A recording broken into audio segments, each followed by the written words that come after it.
Alright, this short video will just be me installing and using very quickly my Voodoo 6000, which is going to be up for sale very soon. So I'm making this video for one particular gentleman that wanted to see it in action, so I guess why wait? Alright, first thing I always do, as you can imagine, anti-static wrist strap attached to the chassis.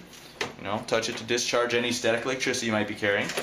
And, as you've been waiting probably, the Voodoo 6000. This particular one has ThermShield 3DFX fans, the internal power hookup.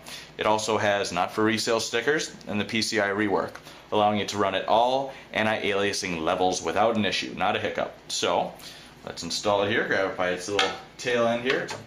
It's a bracket. Gently put it in the AGP slot.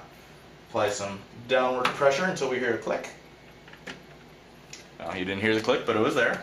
Molex power connector, of course. Plug that in.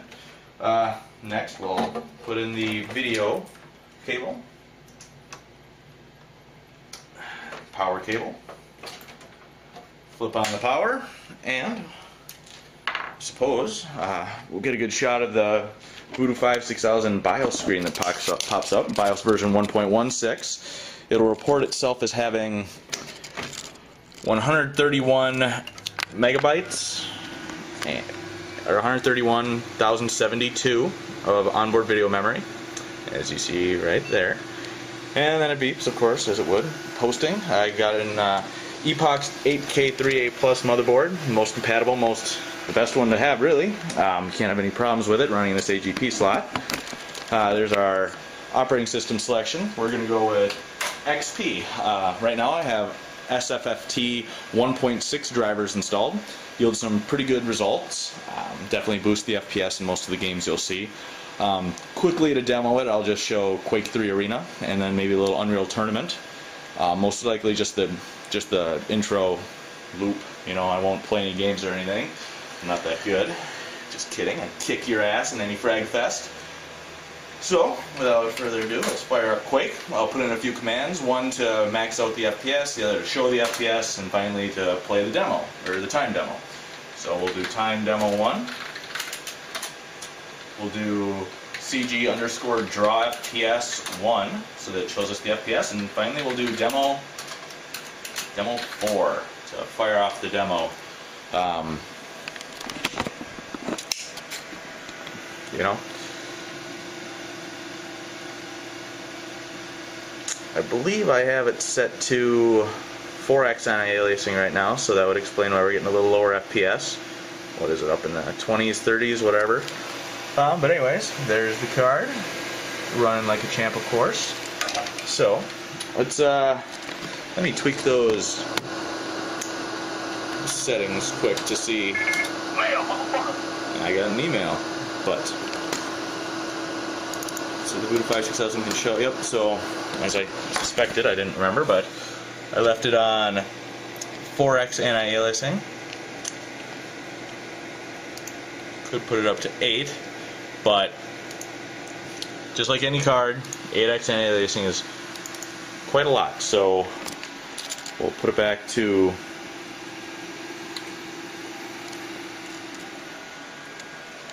no anti-aliasing.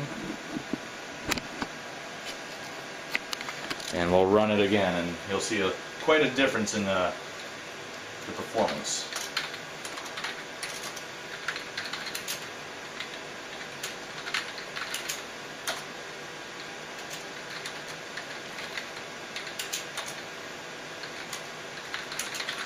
Alright, so here we'll be, oh yeah, sorry, firing away. So we're already getting, you know, 100, low 100s, 120, 130, you know, probably spikes up into the mid 150s, you know, and that's, yeah, at a glance, that's this Voodoo 6000, which will be for sale very soon, and that's about it. Hope you enjoyed it.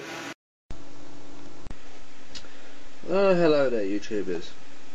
This is my video about 3DFX. I know there's been a lot of talk lately about graphics cards and Nvidia versus ATI. Well, this is a company that kind of started it all, really, 3D acceleration during the 1990s. This graphics card here was revolutionary for its time. It had 3 GPUs on it. Look, 1, 2, 3, and memory ran at 100 megahertz, which was amazing for the time. And also, a lot of people think you're hardcore today of SLI. They had it there in the 1990s. So yeah, you had, but this was just a 3D accelerator card, so you had to plug another 2D graphics card into. You had another one plugged into the motherboard, and you had another connector from here to the other card, if you like. And yeah, about the leader of graphics in the mid 90s, and from about, I think it was 1996 to 2000. And then the last card they brought out was, or like officially brought out, was the Voodoo 5500. And there was a card called the Voodoo 6000 that would have been launched, but they went bankrupt just before it launched, which totally sucks. Well, that had 3 GPUs on it again, running at 100 megahertz.